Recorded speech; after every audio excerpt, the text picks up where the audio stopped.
In Brazil, the presidents of the Republican powers signed a joint manifestation rejecting the acts of vandalism and destabilization attempts by Bolsonarista groups. The president of the Haitian Senate, Joseph Lambert, was injured on Sunday in an armed attack after leaving the parliament premises.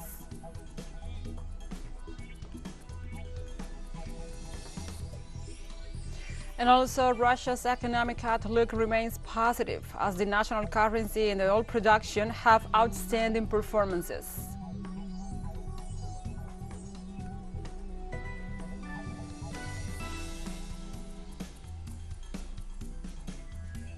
From the headquarters of TeleSUR English in Havana, Cuba, this is From the South. I'm your anchor, Gladys Quesada, and these are the news. In Brazil, the presidents of the Republican powers signed a joint manifestation rejecting the acts of vandalism and the destabilization attempts by Bolsonarista groups. In the document, they expressed that the powers of the Republic, the defenders of democracy and of the Constitutional Charter of 1988, reject the terrorist, vandalistic, criminal and coup actions that occurred on Sunday afternoon in Brasilia. The text expresses that the leaders of the are united for institutional measures to be taken in accordance with Brazilian law. They also call on society to maintain serenity in defense of peace and democracy in their homeland. Finally, it points out that the country needs normality, respect, and work for the progress and social justice of the nation.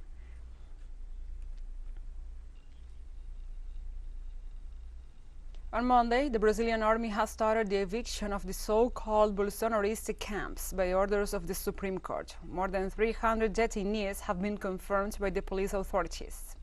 Judge Alexandre de Moraes issued the court order in the early hours of Monday morning.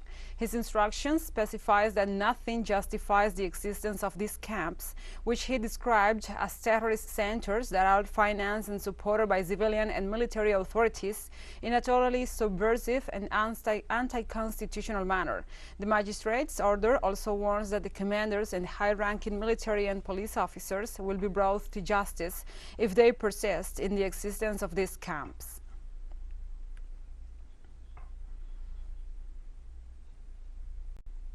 On Monday, Brazil's executive and judiciary branches worked together to neutralize the coup forces. Alexandre de Moraes, the minister of the Federal Supreme Court, has removed the governor of the Federal District from office for 90 days.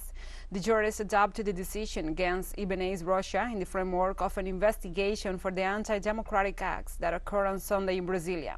The proceedings were initiated at the request of Senator Randolph Rodriguez and the General Counsel of the Union and are based on the fact that the terrorist attacks could only have had the consent of the capital government, since the preparations were known. The suspended governor apologized for the events.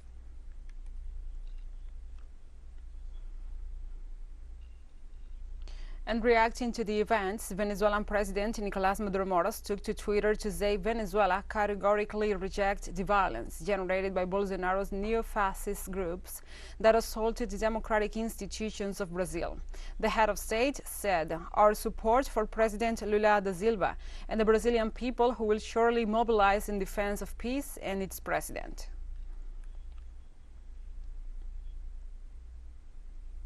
On Twitter, Colombian President Gustavo Petro wrote, "All my solidarity to President Lula and to the people of Brazil. Fascism decides to strike. The right wing has not been able to maintain the pact of nonviolence. Thus must urgently meet it if we want to continue to exist as an institution and implement the democratic charter." And the president of Cuba, Miguel Díaz-Canel Bermúdez, also reacted on Twitter.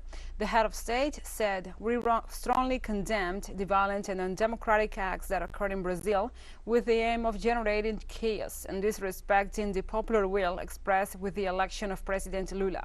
We express all our support and solidarity to President Lula da Silva and his government."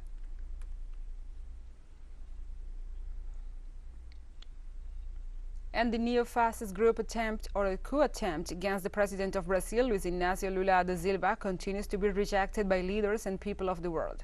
The Chinese foreign minister expressed full support for the steps being taken by the Brazilian executive to guarantee calm and stability in the country. The Uruguayan Committee of Solidarity with the Peoples of the World also rejected the attack on the Brazilian government and called on the assailants fascist hordes. In addition, Pope Francis expressed his rejection of the anti-democratic and vandalistic actions of coup actions and groups in Brazil, motivated by the burden of tensions and forms of violence that exacerbate. Kremlin spokesperson Dmitry Peskov declared that the Russian Federation strongly condemned the actions of the participants in the riots and sent support to the Brazilian president.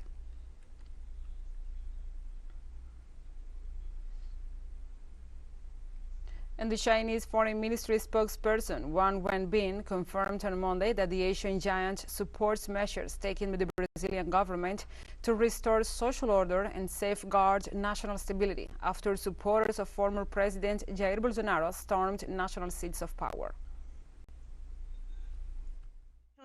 And firmly opposed the violent attack on the federal authorities in Brazil on January 8. Brazil is China's comprehensive strategic partner. China supports the measures taken by the Brazilian government to calm the situation, restore public order, and maintain national stability. We believe that under the leadership of President Luiz Inácio Lula da Silva, Brazil will maintain national stability and social harmony. Let's take a short break, but first, remember you can follow us on our TikTok account at TeleSUR English, in which you will be able to see news in different formats, news updates, and more.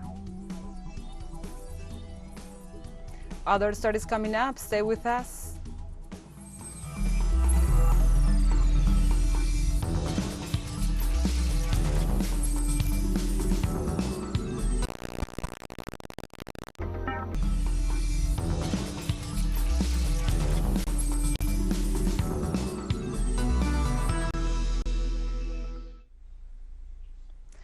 Welcome back. The president of the Haitian Senate, Joseph Lambert, was injured on Sunday in an armed attack after leaving the parliament premises. The incident, which took place in the area of Port-au-Prince controlled by armed gangs, was perpetrated on the eve of the end of the politician's term as senator. According to media reports, Lambert was not wounded by a bullet, but by the broken windows of his vehicle, which, after being hit by the shots, hit him at eye level. After receiving medical attention, it was confirmed that his vital condition was not compromised. So far, neither the causes nor the perpetrators of the armed aggression are known.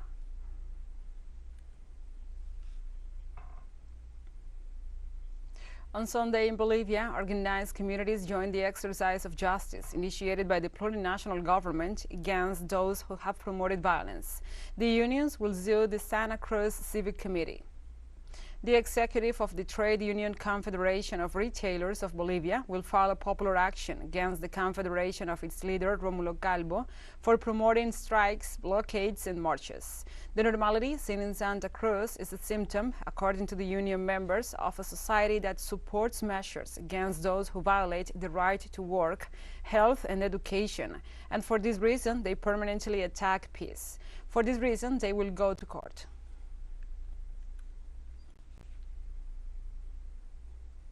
On Monday, closed the first week of 2023, with 67 people injured. In almost 5 days of blockade and mobilizations, the intervention of the security forces has become increasingly violent. On Saturday alone, the police action in the city of Juliaca, in the south of the country, left 16 people injured, among them a photojournalist who, before being assaulted, death by 2 police officers. Of the 67 people injured, according to the Ombudsman's office, 62 are hospitalized. The National Prosecutor's Office will launch an investigation this week against the president for the death of 28 demonstrators.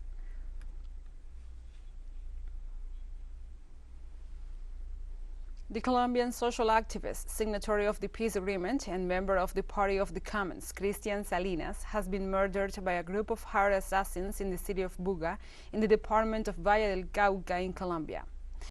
The Party of the Commons issued a communique informing that the victims of multiple persecutions, harassment, threats, and stigmatization as a result of his social leadership and his role in the community. In addition, he had already been making several complaints of alleged corruption in the rural area of the municipality of Ginebra in the department of Valle del Cauca. So far, the authorities have not given more details about the murder.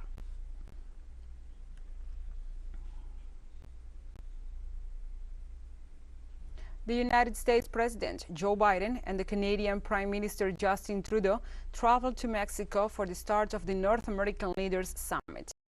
The two-day meeting marked the first visit to Latin America by a U.S. president since 2014. Among the items on the agenda are migration, economy, and drug trafficking. Among the other issues expected to be discussed are the climate, manufacturing, trade, and the potential global ability of a more collaborative North America. Biden was greeted at the Felipe Ángeles International Airport by Mexican President Andrés Manuel López Obrador and the Foreign Minister Marcelo Ebrard.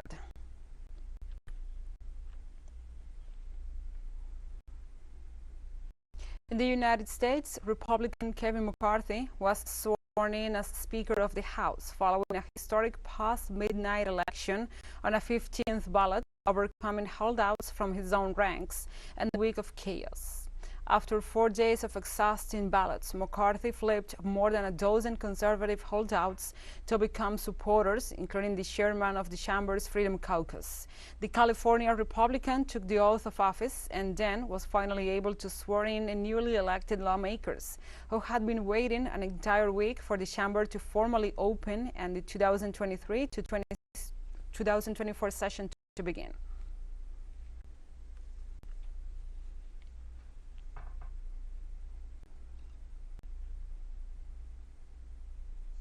And thousands of nurses at 2 New York City hospitals went on strike on Monday after contract negotiations stalled over pay and staffing levels, a move that caused one of the facilities to postpone procedures and appointments.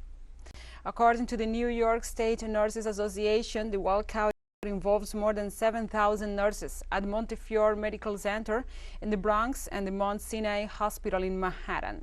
The strike forced the healthcare centers to reschedule all elective surgeries and procedures and postpone appointments at ambulatory locations. The nurses are demanding increased staffing, better wages, and an end to benefit cuts. Since the beginning of contract negotiations 4 months ago, the union had been able to reach agreements or new contracts for nurses at 7 other New York City hospitals. However, the negotiations have been stalled.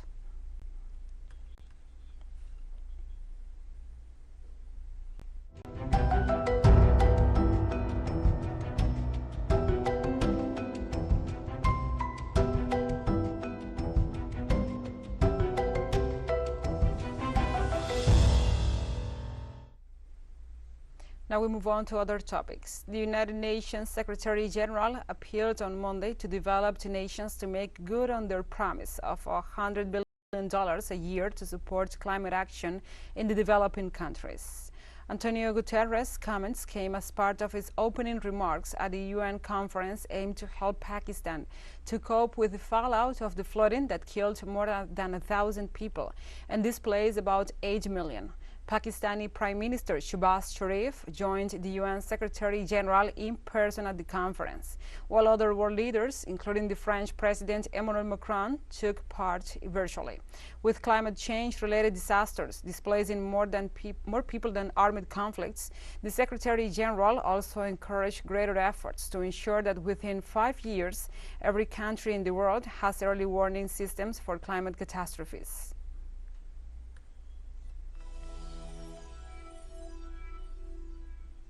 And we have more news coming up after a final short break, so stay with us.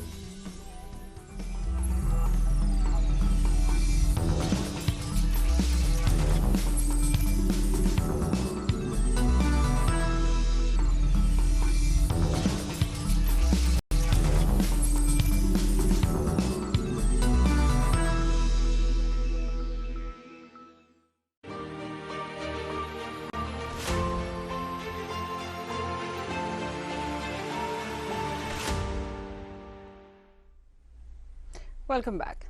Donetsk authorities confirmed their troops seized control of the town of Bakhmutsk, essential for the control of Bakhmut. Russian forces shared a message through Telegram noting they have liberated the territories south of Solidar. For Kiev, Bakhmut is a symbol of everything they have promised to Western countries. For Moscow, it is another step forward in what the authorities call a denazification operation. Whatever the version, the facts confirm that Bakhmut became the center of heavy fighting.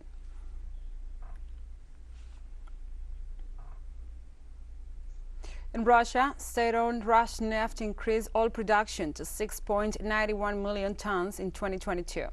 Rosneft chairman Evgeny Toloshek noted that the Russian company put 97 wells into operation in 2022. In addition, the company put 30 on the balance sheet, and the resource base reached 626 million tons of oil. According to last year's results, Rosneft oil production increased by 3.4% over 2021.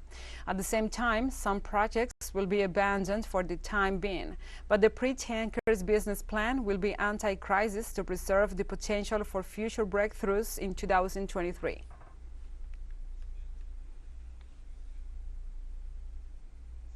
And on Monday in Russia, the national ruble rose significantly against the dollar and the euro.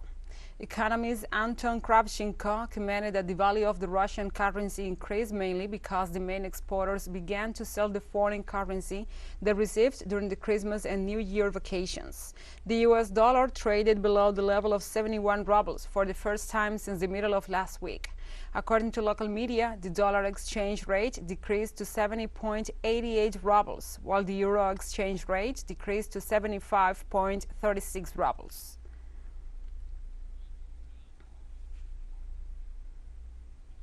On Monday, the Chinese Foreign Ministry announces that new Foreign Minister Qin Gang is starting his term with a week-long trip to 5 African countries. Qin, who until recently was ambassador to the U.S., will be Gabon, Angola, Benin, and Egypt. From January the 9th to 16th, a spokesperson Wang Wenbin said at a daily media briefing. In Egypt, Qin will also meet the Secretary General of the Arab League. The new foreign minister is following in the footsteps of his predecessors, who have for more than 3 decades started each year with a trip to Africa. One said that it shows that China attaches great importance to the traditional friendship with Africa and the development of China-African relations. And China launched on Monday the Sears 1-in-5 carrier rocket at the Jiuquan Satellite Launch Center, sending 5 satellites into the planned orbits. Developed by the Beijing-based rocket maker Galactic Energy, the Sears-1 is a small-scale solid propellant carrier rocket capable of sending microsatellites into low Earth orbit. The launch center confirmed this was the 5th flight mission of the Sears-1 rocket series. Galactic Energy is next year.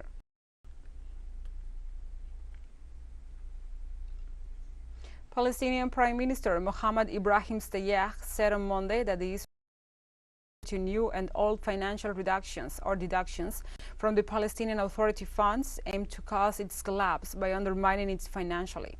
Stayeh also said that the measures will impede the nation's performance and provision of services to its people. Speaking at the start of the weekly cabinet meeting held in Ramallah, the Prime Minister stressed that acts of piracy, looting and vengeance practiced by the occupying forces will not discourage the people and its leader from continuing in their political, diplomatic and legal struggle.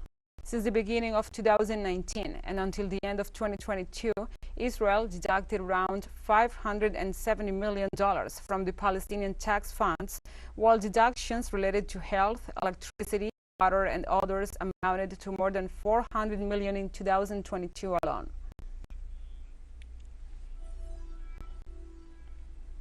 And we have come to the end of this news brief. But remember, you can find these and many other stories on our website at telesurenglish.net.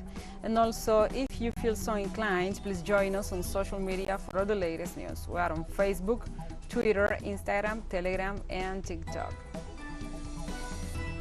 For TeleSUR English, I'm your anchor, Gladys Quesada. Thank you for watching.